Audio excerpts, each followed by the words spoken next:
This video shows you how to mount one of our bridge rectifiers on a plate.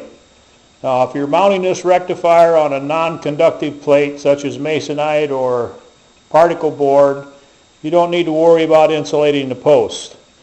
But because your mounting bolts are also your negative and your positive DC output terminals, if you're mounting them on metal, they need to be insulated. And an easy way to do that is with a rubber washer. These are faucet washers, faucet repair washers, and you can pick them up for a few cents at any hardware store. And the purpose of this bridge rectifier is, each one, you get one with each alternator. Our alternators produce three-phase alternating current. And these three center terminals are where you hook up the wires coming from your alternator. And it doesn't matter which wire goes where. That's not important. You can hook any one of them to any one of these three terminals. But these three center terminals are your AC input to the rectifier. The two outside terminals are your DC output that you run to your batteries or your charge controller.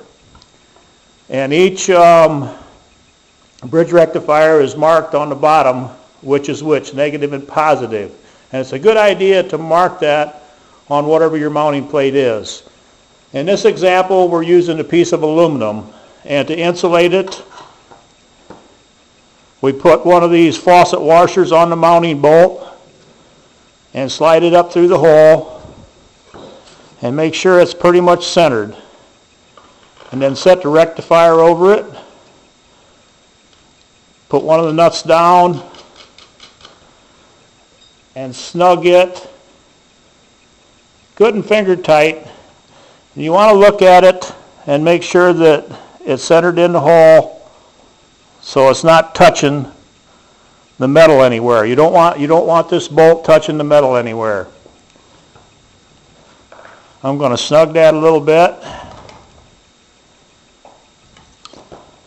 Now I'm going to do the same thing on the positive side. The reason these washers work nice is because they've got a taper here on this side. You put the flat side on your bolt against the washer. Slide that up through.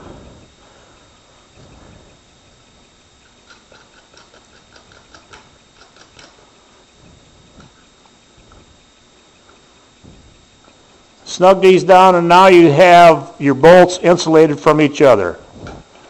And that's important when you're using a metal panel plate or mounting to anything that's metal, because otherwise they would short together through this metal. Snug them down good.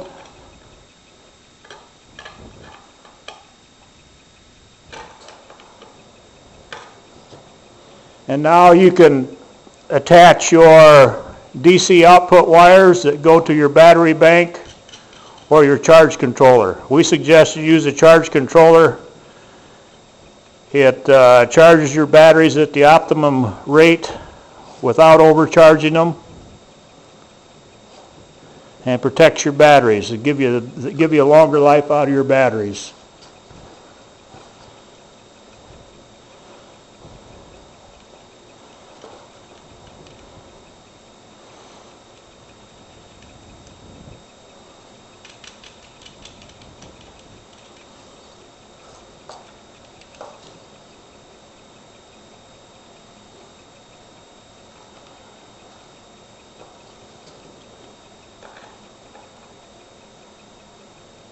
Snug these down good and tight.